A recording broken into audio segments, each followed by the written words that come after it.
Yes, it's not just Russia that's a threat about war. There's also a threat from China, increasing belligerence from China towards Taiwan and in the South China Sea. And also there's a threat of war from Iran. This meeting is going to try and put pressure on Iran to agree to talks in Vienna now to reduce its interest in nuclear weapons. If Iran does not do this, then there could be a war with Israel. But also high up on the agenda is the meeting's interest in reducing the coronavirus epidemic around the world. Last July, it said it wanted to vaccinate everyone in the world, the entire world, and that's going fairly badly at the moment, and it will want to talk about that.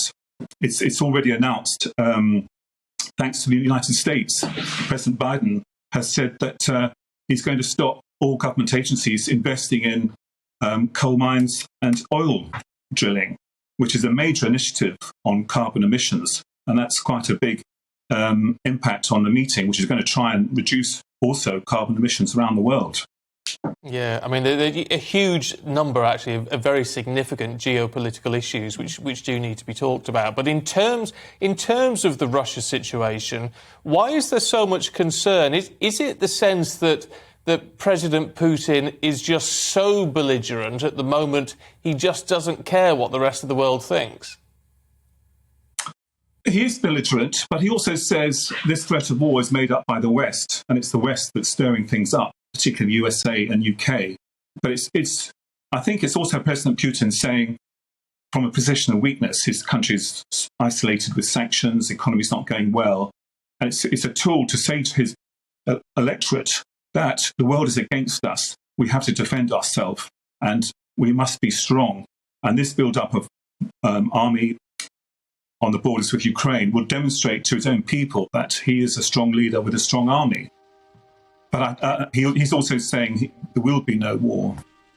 I mean, so often these pinch points, if you like, for want of a better phrase, are related to domestic audiences and politicians trying to appeal to them. And certainly when we're looking at the G7, we'll also be looking at that through the prism of our own perspective. We'll be looking at it in terms of how will Andrew Blinken be treating Liz Truss, of course, the two foreign counterparts, in terms of the special relationship and what does that mean for us in a post-Brexit world. So our domestic agendas are always the way we view these things. What's your take on that particular issue?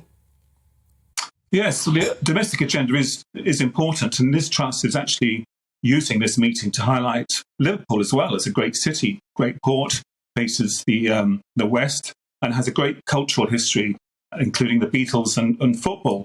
In fact, Liz Truss has asked all the government ministers, foreign ministers attending, to name their favourite Beatles song, and we're not sure what those songs are. But Liz Truss is also working with the USA to say to our G7 allies, we must be more robust around the world. We must boost our economy and our technologies in order to assert ourselves to be able to spread freedom and democracy in the world and to counter the threat from China, Russia and the East.